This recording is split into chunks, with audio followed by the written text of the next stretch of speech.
Although Americans generally report that they oppose hierarchy, they typically embrace meritocracies in which people are rewarded in line with their efforts and contributions.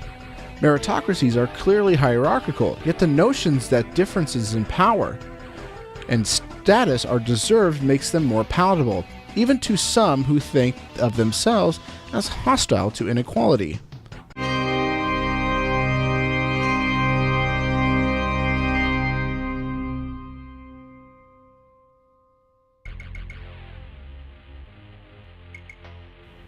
In this video, I will be giving evidence why hierarchical organizations are not only more preferable to horizontal or egalitarian organizational structures, but are inevitable even if the intention is to create a more egalitarian or horizontal organizational structure.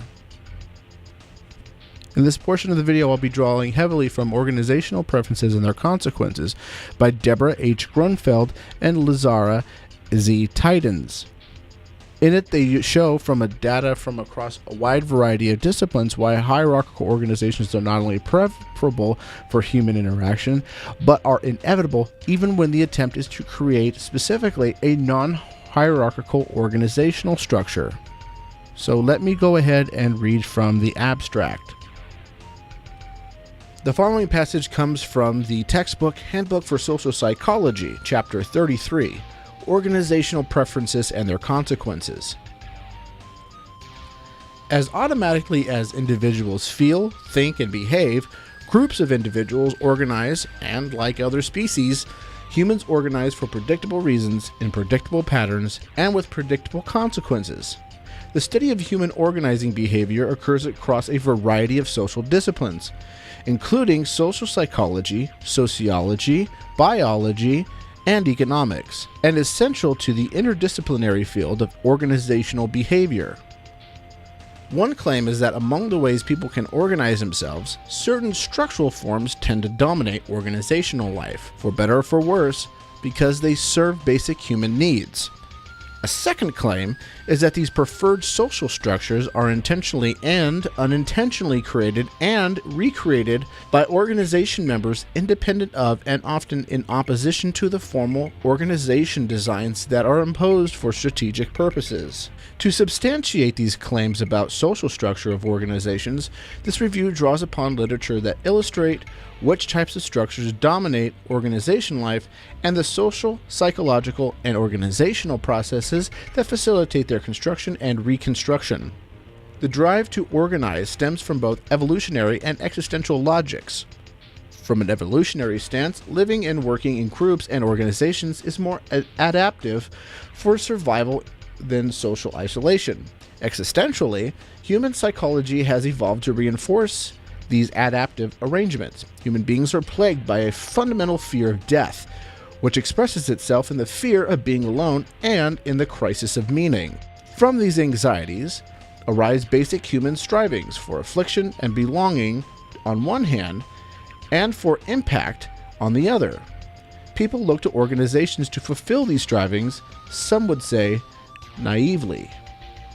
Indeed, it has been argued elsewhere that among the functions of work is to provide fulfillment of psychological needs, including the ability to establish and maintain social connections with others, to establish, develop, or change one's identity, to acquire status and recognition, and to drive meaning by having impact in the world. It is our claim that certain types of organizations serve these purposes better than others, and these types of organizations should arise more frequently and with greater resiliency than other types of organizations.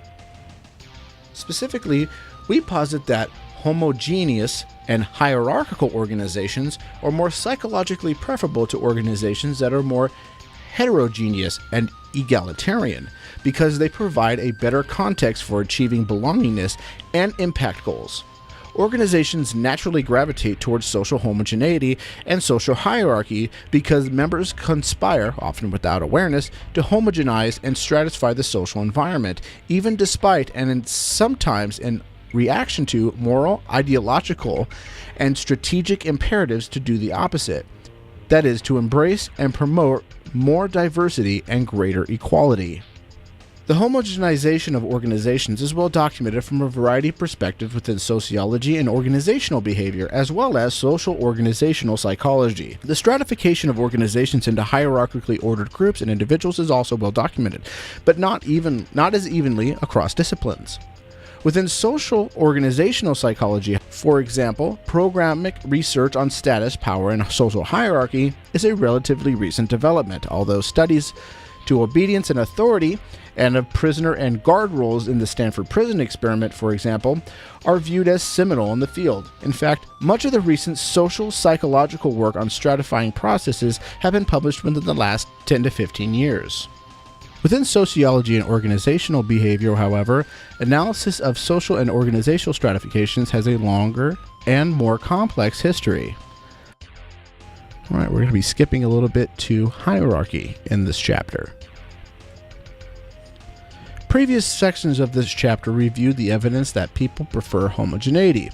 That preference expresses itself both behaviorally, i.e. people enjoy it when they are exposed to it, and verbally, people say that they like being with similar others. There is, of course, some voiced ambivalence about the preference for homogeneity in a political climate that values diversity. However, a preference for hierarchy comes with even more ambivalence in the modern American context, which hierarchy is seen as morally corrupt. Thus, the preference for hierarchy is rarely acknowledged or articulated, and the assertion that hierarchy is preferable to more egalitarian structures is almost certainly controversial. An explicit distaste for hierarchy and appreciation for equality can be found in nearly every study of values. In one, representative samples from 13 countries were asked to rate to the extent which 10 values represented important and guiding principles in their lives. Universalism includes a concern for equality and social justice, was third, highest ranking across all settings, whereas tradition and power, the values most related to hierarchy, were 8th and 10th, respectively. Similarly, managers from all over the world report that they desire less hierarchy in the workplace than they currently have. And when groups are given a choice about the decision rules, members report a preference for complying with the majority opinion over having individual leader make the decision. Further, when a non-student sample of happily married couples was asked what produced their success, 51% of them gave the response that was coded as equity. Other evidence comes from a study of the founders of new technology firms. When asked about their preference and ideas for new organizations, many founders stated that they wanted equality and participation and sought out structures and practices they believed would support those goals. Certainly, there are contexts in which people are more welcoming of hierarchy. For example, such research suggests that people in Asia have more positive associations with hierarchy than Americans do. There are also individual differences in comfort with preference for inequality. Some people, especially those at the top of hierarchies, desire hierarchies more than others. Groups performing poorly tend to seek greater hierarchy, and the presence of experts and stars, task difficulty, and time pressure all increase stated preference for hierarchical systems. Further, the extent to which hierarchy is avoided versus preferred depends on the rules by which hierarchy operate. Although Americans generally report that they oppose hierarchy, they typically embrace meritocracies in which people are rewarded in line with their efforts and contributions.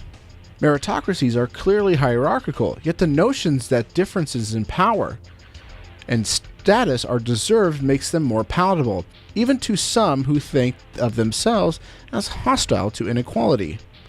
Despite the fact that people often do not acknowledge a preference for hierarchy, such a preference can be inferred from the behavioral patterns and from evolutionary and existential logics. The strongest piece of evidence is simply the regularity to which this form of organization is produced.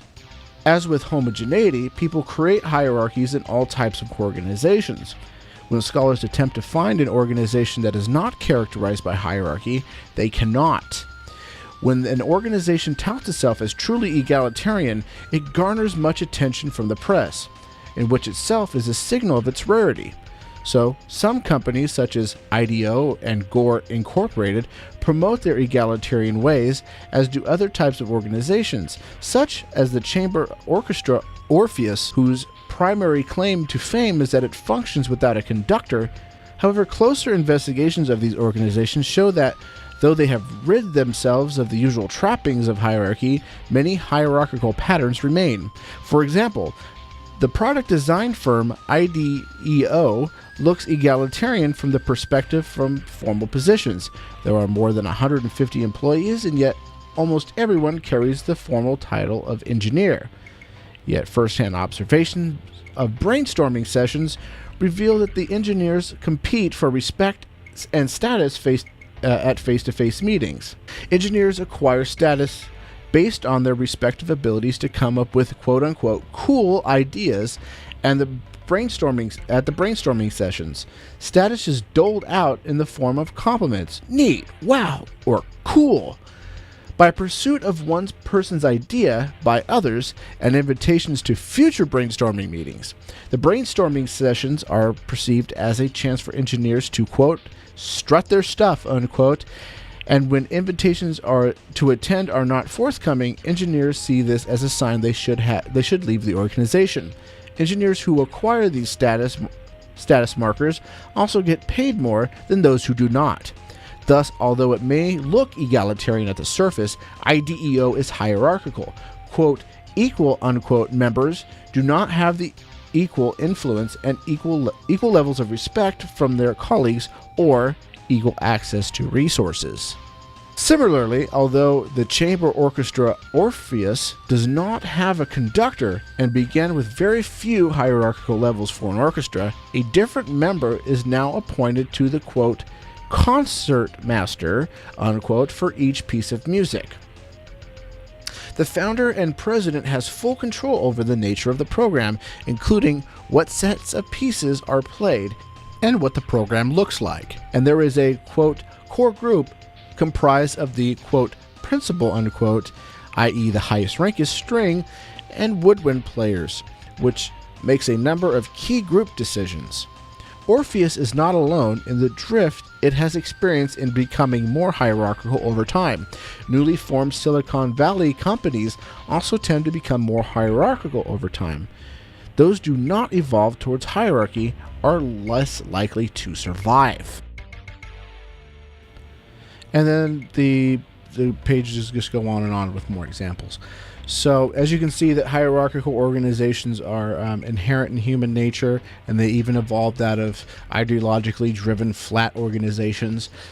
They are more preferable, and they are winning out because of the fact that that's what humans prefer. Now, I'm going to get some people, maybe not anarchist communists or anarcho-syndicalists. I don't know if they support this particular view. I haven't looked into it as much, or I tried to find it and I wasn't able to find anything, but I know that Marxists and Zeitgeisters do tend to think that you can remold the human condition into fitting into these very unhuman organizations.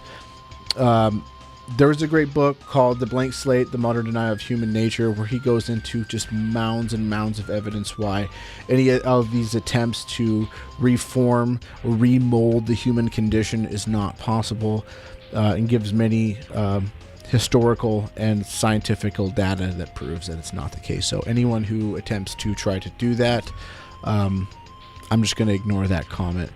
So anyways, yeah, thanks for watching, and I hope you enjoyed. Oh yeah, and bring on the red dirt down votes. Let's go. Let's do it.